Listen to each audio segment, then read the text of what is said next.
Today, I have 5 stories for you that will really give you the chills. One of them is about a family who inherited a demon doll that could turn its head and groan. What happened when they tried to exorcise it will shock you. But that's not all. I also have stories about a haunted house, a creepy mirror, a cursed statue with a crooked smile, a sleepover gone wrong, and a cabin vacation turned nightmare. Don't miss the last one, and please like and subscribe. Let's begin. Me and my friends were having a sleepover. It was getting late and we didn't want to go to bed just yet, but we could all tell that some of us were getting tired. Wanting to bring a bit of excitement to our night, we decided to mess around with a Ouija board. Yeah, we'd heard all the spooky stories, but we thought it'd be fun to mess around and get everyone's blood rushing. No harm in a little thrill, right? As we gathered around the board, our fingers hovering above the planchette, to show my stupidity and for the sake of this story, I had to Google that to figure out what it was called. We giggled nervously. "Is there anyone there?" one of us asked, trying to keep it light. We all instantly laughed at her. Suddenly, the planchette moved. We assumed it was one of us, so we all stared at each other with raised eyebrows, giggling. But no one was owning up to it, so we asked another question. "Are you friendly?" As it started moving, we all agreed to take our fingers off. We freaked out as we saw it move on its own, some of the girls letting out a small scream. We then had to convince one of our friends to keep playing as she wanted to back out and go to sleep, saying how she was tired. We knew she was just scared, so we did what any great friend would do. We told her that if she'd stop playing now, there could be bad spirits that would attach themselves to her and haunt her forever. Mean, I know. We all put our fingers back on and asked the spirit's name. It spelled out Z-A-N-A-H. She claimed to be a little girl who had died in the house long ago. At first we bought into the story, thinking we were all connecting with some sort of lost soul. It all seemed innocent and kinda cool. Soon enough, things started getting scary. The planchette's movements were becoming erratic, spelling out gibberish. It was really starting to freak us out. We tried to end the session, but Zaina wasn't done with us just yet. She claimed to know all our secrets, things we hadn't told anybody. She proved it when one of us put her to the test. Panic began to set in.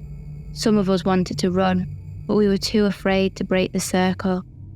The Ouija board had us locked in by its satanic rules. It was getting really late, but none of us looked tired, just scared. Terrified, actually. Zaina's presence started getting a lot more aggressive. Objects started moving on their own, and we could hear the strange sounds coming from the room. Footsteps walking close, scuffling in the wardrobe, scratching on the ceiling. All of us in tears were begging the spirit to let us say goodbye. Little did we know what we thought was a sweet little girl who had lost her way turned out to be something quite evil. We had to do something. We all decided to take our fingers off at the same time. 1, 2, 3.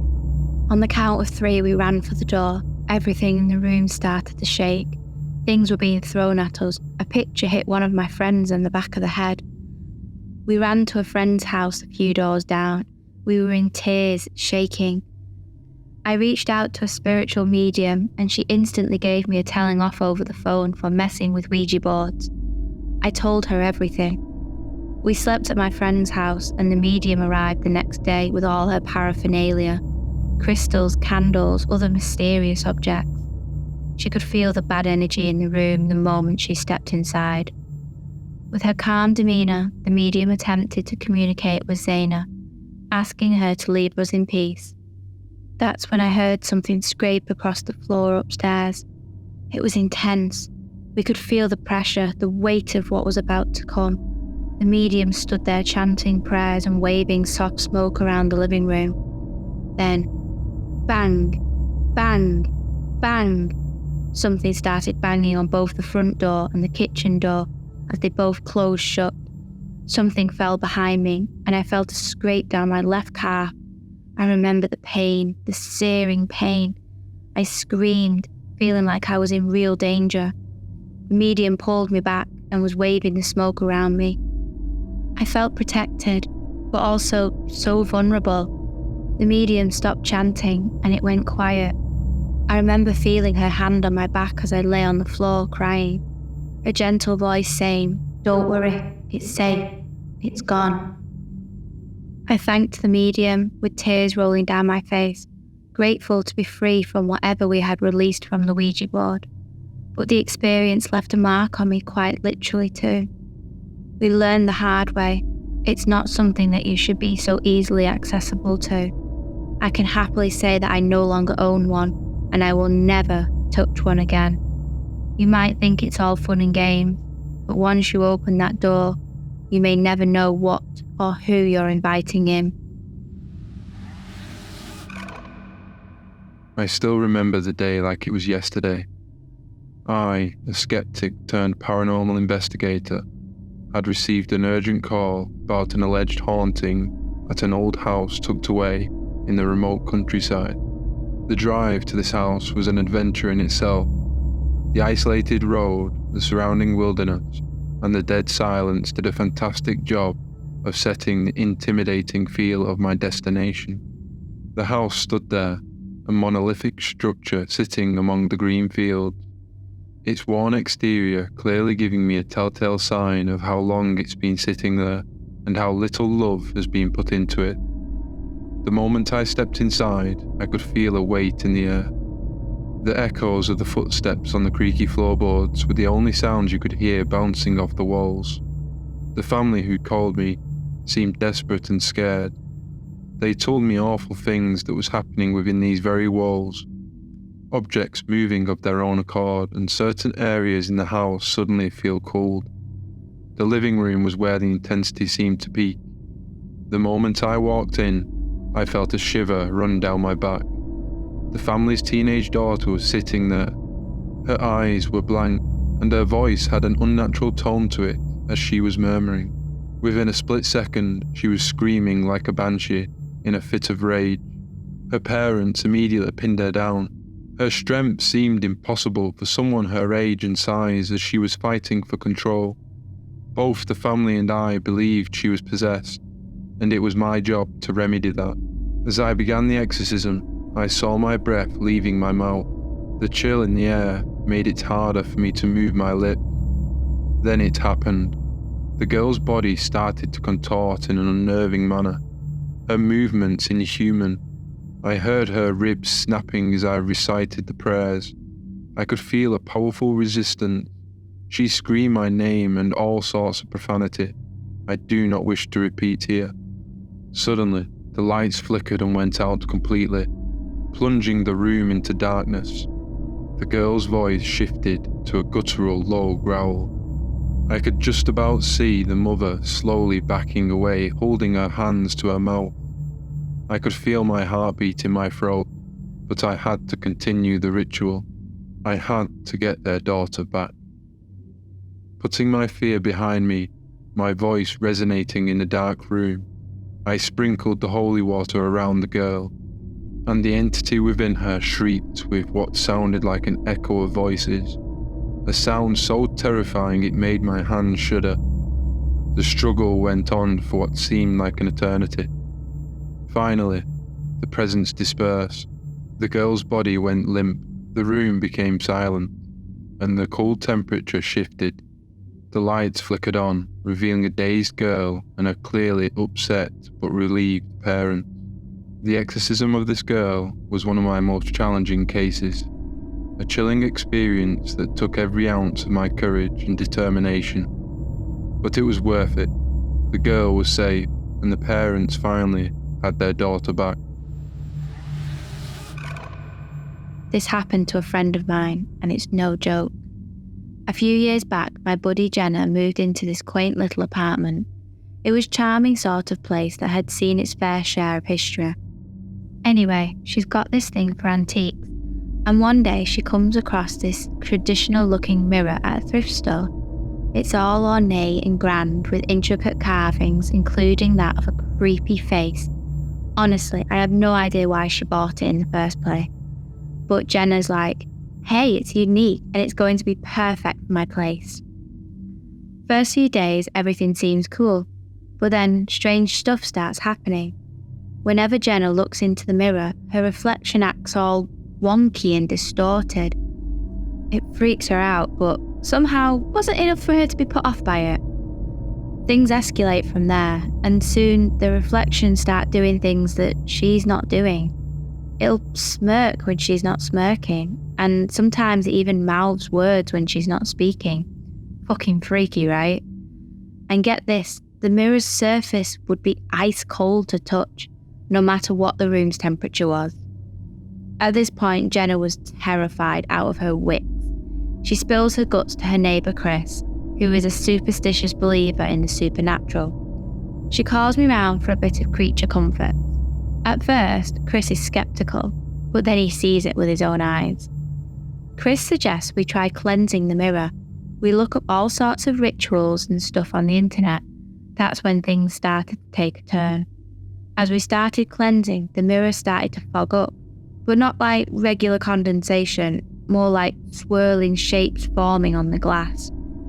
Jenna tries her best to relax, and Chris's face turns a shade of grey. We start reciting prayers, and Chris starts chucking this stuff called blessed water, like it's some sort of ghost-busting party. And then all hell breaks loose. The mirror starts rattling like there's a scale 7 earthquake. We're all terrified to move. And then the fog clears, and me and Jenna see something that we'll never forget. A figure, silhouetted, can be seen just over Jenna's shoulder. Jenna's mouth contorts into an unnatural smile and her eyes widen within her reflection. Chris is chanting something, trying to maintain his composure, but we come to realise we are dealing with something that is way out of our depth. Jenna's body goes numb and she finds it hard to breathe. I could tell she wanted to scream, but all I could hear was the rasp leaving her mouth, almost as if she was winded. Chris finishes chanting and lets out a shaky breath. Jenna was finally able to move again. Whatever he'd done, the cleansing, it seemed to have worked. Jenna got rid of the haunted mirror, but it took her a while to look in any other mirror again. She claims to still see the shadow figure and her contorted smile in her dreams, sometimes leaving her in a sweaty mess. And Chris has never stopped banging on about it since. My name is Darius, and the story I'm about to share with you is one that I never imagined I'd tell. It all started when my family inherited an old doll from a relative who had just passed away. The doll, with its worn-out fabric and cracked porcelain face, is believed to have been in our family for generations. Things began to change once the doll arrived. Small things at first.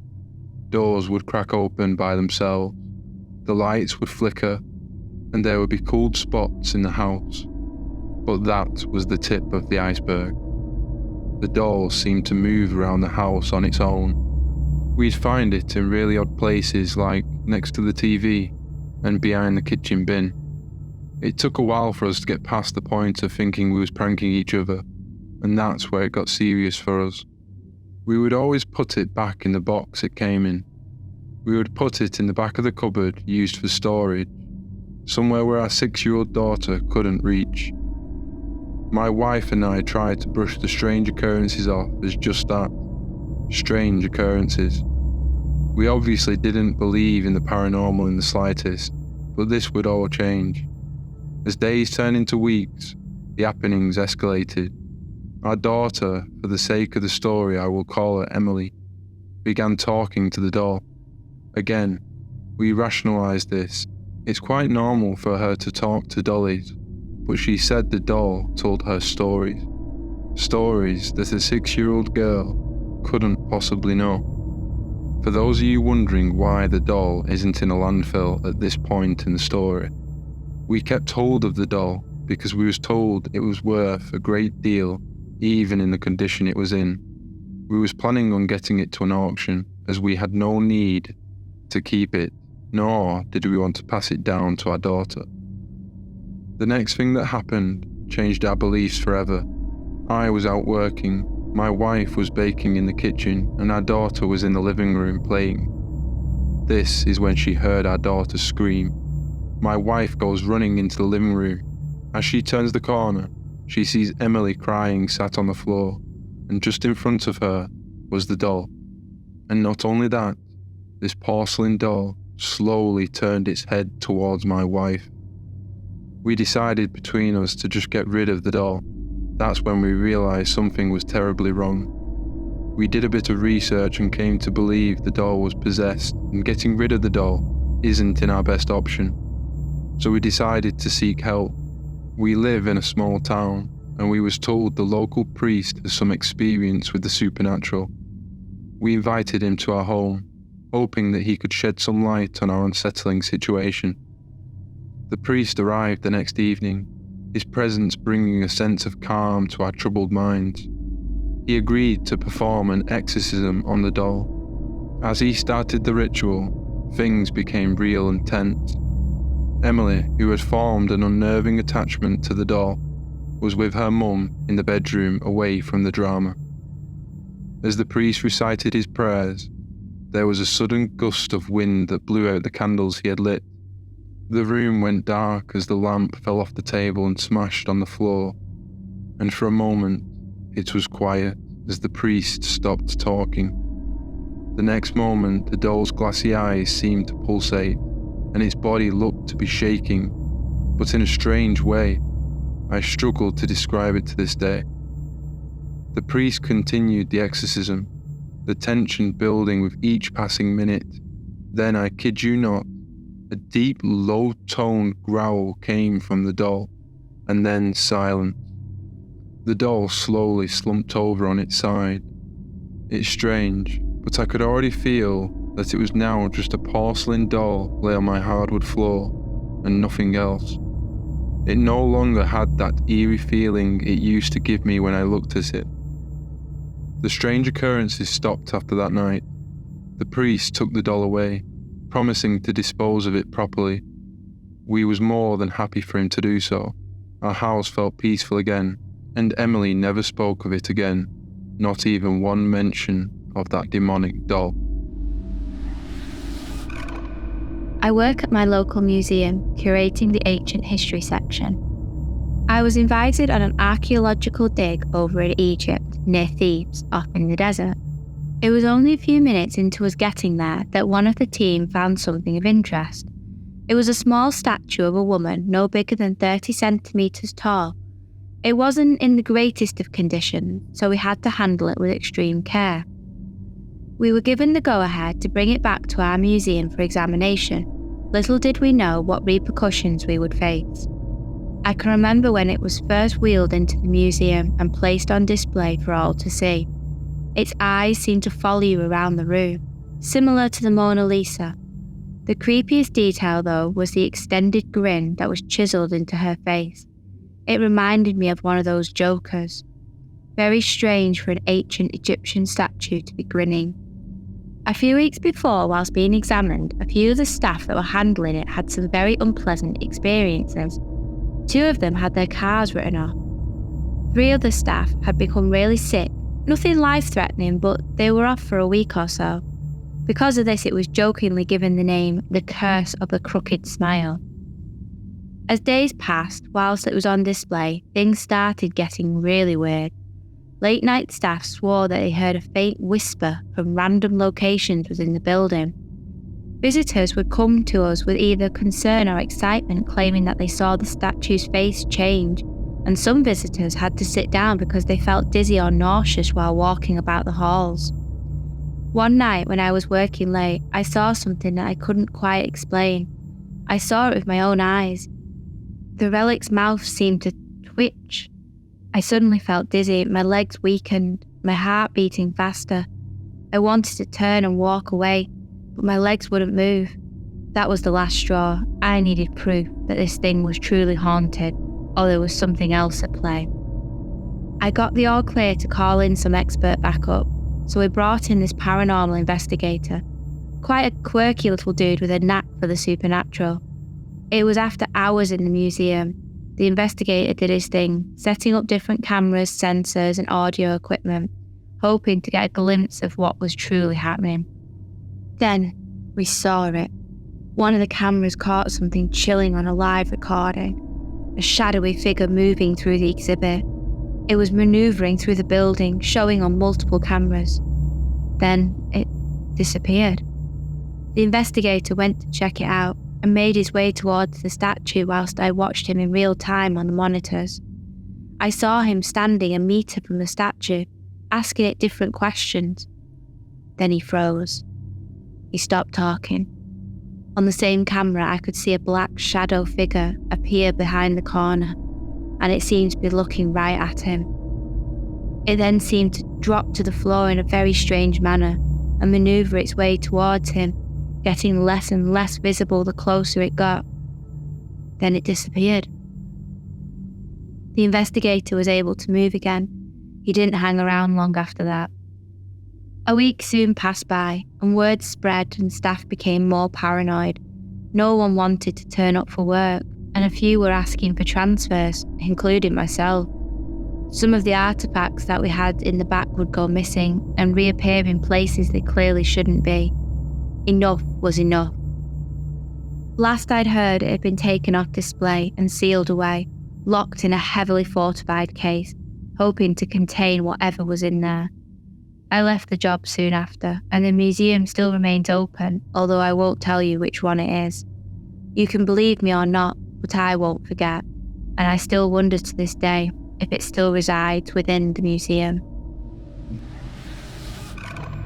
A bunch of us decided to take a break from the city hustle and bustle and escape to this rustic cabin nestled deep in the woods. It was secluded as heck, but that's what made it so damn perfect. Nothing but nature, good company, and a whole lot of partying on the agenda.